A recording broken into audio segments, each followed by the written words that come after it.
ને આપણા બાજુ ડીજે બંધ નહીં થવાનું. અને કોઈ બંધ કરાવવા આવો તો મને ભાઈ જે ઠાકોર સમાજનું બંધારણ ઘડાવ્યું છે એના ઉપર મને લાગે છે કે વિક્રમ ઠાકોર પડકાર ફેંકી રહ્યા છે ને ગેનીબેનને તો ખાસ કરીને. તો મામલો શું છે પહેલાં તો આપણે વિક્રમ ઠાકોરનો વિડીયો જોઈ લઈએ એન્ડ પછી હું તમને ક્લેરિફાઈ કરું કે શું થયું હતું એને કેમ આવું બોલી રહ્યા છે. તો ચાલો પહેલાં તમને વિડીયો જોઈ લઈએ. ગબ્બર ઠાકોરને નાક બાર મૂકી દીધા છે, એમને જે ડીજે કર્યું હતું એમાં.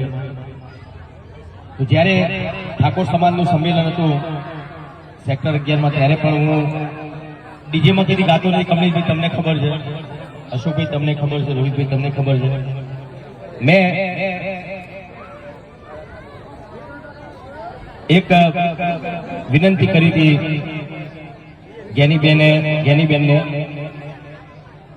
તો જ્ઞાનીબેન એવું કહેતા હતા કે ભાઈ મેં બંધારણ નહીં ઘડ્યું, પણ બોલ્યા તો તમે ને પેલા આગળ તો તમે આવ્યા હતા ને તમે બોલ્યા હતા ને. તો બધા બનાસકાંઠાના ઠાકોર સમાજના જે આગેવાનોએ બધું બંધારણ કર્યું છે, બરાબર છે, બંધારણ કર્યું. ઘણા બધા એવા ઠાકોર સમાજમાં ઘણા બધા એવા કુરિવાજો હતા જે બહુ સારું કામ કર્યું છે ઠાકોર સમાજના બધા આગેવાનોએ. પણ એના લીધે ડીજેના જે કલાકારો હતા બનાસકાંઠામાં બિચારા ઘેર બેસી ગયા. અને જે આગેવાનો બંધારણ કર્યું એ લોકોને ખબર નહીં ડીજે એટલે હું. ખબર છે કમલેશભાઈ? ના ના ના એવું કહેતા હતા કે ડીજેમાં ડીજે વગાડશો એટલે બધા ભેગા થશે, નાચશે, કુશે, દારૂ પીશે ને ઝઘડા થશે. એવું જરૂરી નહીં. કોઈ ઢોલ વગાડતો તો દારૂ પીનારો પીવાનો જ છે, ઝઘડા કરનારો ઝઘડો કરવાનો છે. તો ડીજે બંધ થવાથી સમાજમાં સુધારો આવશે એ વસ્તુ ખોટી છે. જે ડીજે બંધ થયા છે એને રીતે ઘણા બધા કલાકારોના બિચારા એ લોકોનો રોજગાર બંધ થઈ ગયો છે. એ લોકોને ખબર નહીં પડતી. એ બધા મોટા માણસો છે, મોટા માણસો એટલે ડીજેની એમને ખબર નહીં પડતી. લોકો વીગો ગેરવી રાખીને ડીજે લાયા હતા, એ લોકો ઘેર બેસી રહ્યા બિચારા. એક ડીજેમાં 15 કલાકારો કામ કરતા હોય એવા બનાસકાંઠામાં કેટલા ડીજે હશે?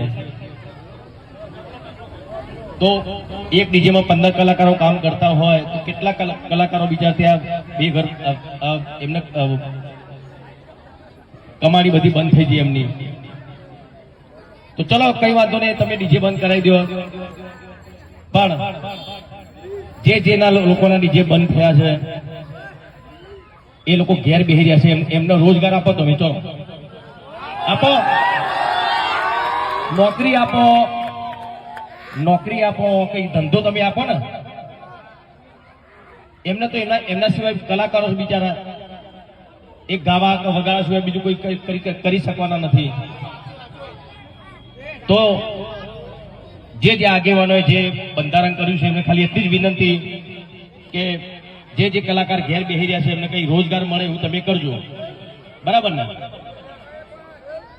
આપણા બાજુ ડીજે બંધ નહીં થવાનું. અને કોઈ બંધ કરાવવા આવો તો મને. ભાઈ જસ્ટ તમે જુઓ કે વિક્રમ ઠાકોર જે સમાજનું બંધારણ હતું જેમાં ડીજેનો મુદ્દો હતો એના ઉપર કેટલો પડકાર ફેંકી રહ્યા છે.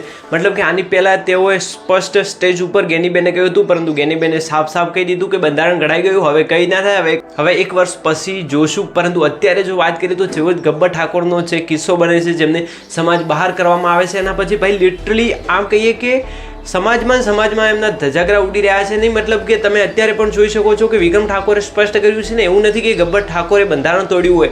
આની પહેલા એક જગ્યાએ પણ બંધારણ તૂટ્યું હતું જે સોશિયલ મીડિયામાં બહુ જ વધારે વાયરલ થયું હતું, પરંતુ ત્યાં જે અત્યારે પણ વિક્રમ ઠાકોર બોલ્યા કે એ તો ડીજે હતું જ નહીં. મતલબ કે તમે જુઓ કે કઈ રીતે પોતાના સમાજમાં જે ડીજેનો ભંગાણ થઈ રહ્યો છે, મતલબ કે જે કાયદાઓ જે બંધારણ બનાવ્યું છે એનું ક્યાંય પાલન થતું નથી એવું લાગી રહ્યું છે. તો હવે આગળ શું થશે જોવા જેવી થશે, કારણ કે વિક્રમ ઠાકોરે પણ કહી દીધું છે કે આપણી બાજુ ડીજે બંધ થવાના નથી. મતલબ કે હવે આગળ શું થાય છે જોવાવાળું રહેશે. કારણ કે જો વાત કરીએ તો વિક્રમ ઠાકોર એવું કહ્યું હતું કે જો ડીજે બંધ કરવું હોય તો જે પણ આ લોકો ઘરે બેઠા છે, મતલબ કે ડીજે જે ચલાવતા હતા 100-200 એ માણસોને તમે રોજગાર આપો અથવા તો નોકરી આપો તો અમારે કંઈ કરવાની જરૂર છે જ નહીં. ખરેખર એક મોટો કલાકાર થઈ જેને ભાઈ કંઈ પડી જ નથી, શું ચાલી રહ્યું છે એને કંઈ લેવા દેવા છે જ નહીં, પરંતુ છતાં પણ જો આટલી ફિકર કરતો હોય તો ભાઈ ખરેખર વિક્રમ ઠાકોર એક જ એવો કલાકાર છે જે આટલું કરી રહ્યો છે. બાકી તો મને કોઈ કલાકાર નજરે નથી પડ્યો જે આમ સમર્થન કરતો હોય ડીજે વાળાઓને. તો તમારું શું મંતવ્ય છે તમે કોમેન્ટ્સ કરીને જણાવી શકો છો. બાકી આ મુદ્દો કેટલો વધશે અને શું ખરેખર ડીજેનો જે સમર્થનનું બંધારણમાં આ ઉમેરાયું છે, શું ખરેખર કાયદો પાછો લેવામાં આવશે, મતલબ કે શું બંધારણમાં ફેરફાર કરવામાં આવશે કે નહીં, તમે મને કોમેન્ટ્સ કરીને જણાવી શકો છો. બાકી મળીએ એક નવા વિડીયોમાં. વિક્રમ ઠાકોરના વિડીયો જોયા પછી તમને એમના સમર્થનમાં છો કે પછી ઠાકોર સમાજના સમર્થનમાં અમને કોમેન્ટ્સ કરીને જરૂર જણાવજો. અને ઘણા બધા મુદ્દાઓ ઉપર હજી પણ વાતો થશે તો તમારું મંતવ્ય જે પણ હોય મને કોમેન્ટ્સમાં જરૂર જણાવજો. બાકી મળીએ એક નવા વિડીયોમાં.